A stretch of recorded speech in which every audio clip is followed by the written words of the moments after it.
y'all see him. That's George Foreman III, Monk. How you doing? What's going on, Monk? Not much, man. All right. I see you following in your father's footsteps as a heavyweight. When's your next fight going to take place? My next fight is September 26th in Lake Charles, Louisiana, at the the casino there. Absolutely. Well, the guys at Mandatory Defense Boxing.com, we look forward to being there and covering that next fight. What can you tell us about your opponent? My next opponent, I don't know too much about him. You know, the guys I'm fighting right now, they're not on ESPN or HBO. So I just got to go in there and do the things I do in the gym and practice adjusting to whoever they put in front of me. I know he's going to have more experience than me. I've only had 2 fights. That's about all I can tell you. So I'm looking just to get out there and get a win. That's all I'm focusing on. Absolutely.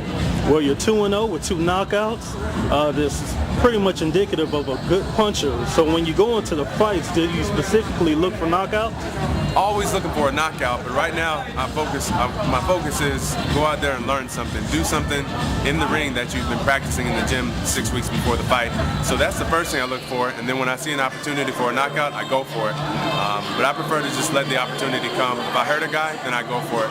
But right now it's about learning, getting some schooling, and becoming a professional. Good. You are following in your father's footsteps. What is it like learning from one of the legendary fighters of this game? Nobody better to learn boxing from than my father, because this is a guy, forget his boxing career, he's a guy who had mentors like Joe Louis, Sugar Ray Robinson, Sandy Stadler, Archie Moore. I get to get all that knowledge and information from him. There's no other way I could get those things. So that's really what I love about working with my dad. He's got all the stories, techniques, and secrets that I can take into my career. Hopefully it'll help, because I'm behind the 8 ball right now. I got to get it going. Okay. Well, you're getting expert knowledge. You have a great father and a great mentor.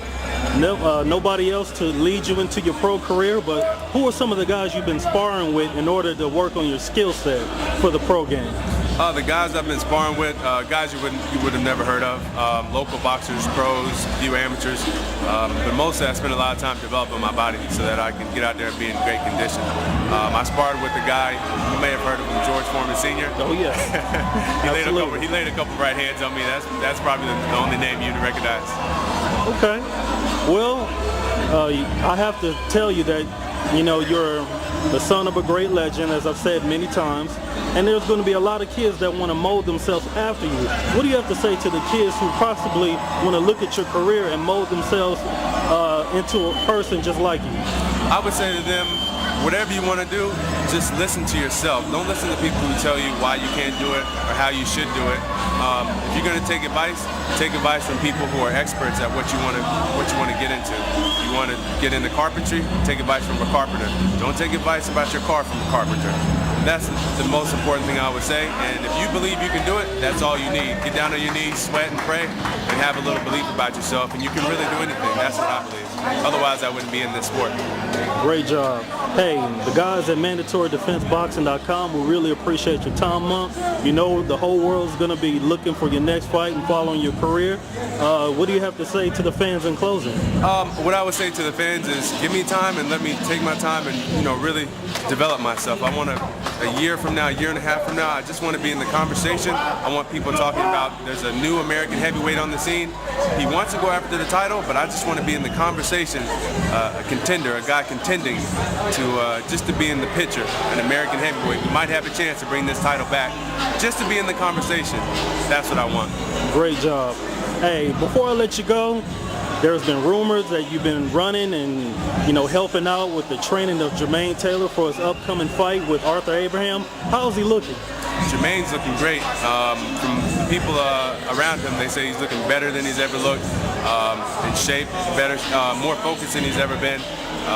No problems with weight or anything like that. He's looking great, working hard every day, and we started the training camp off with some George Foreman style workouts, and I think they're helping him. They definitely helped me.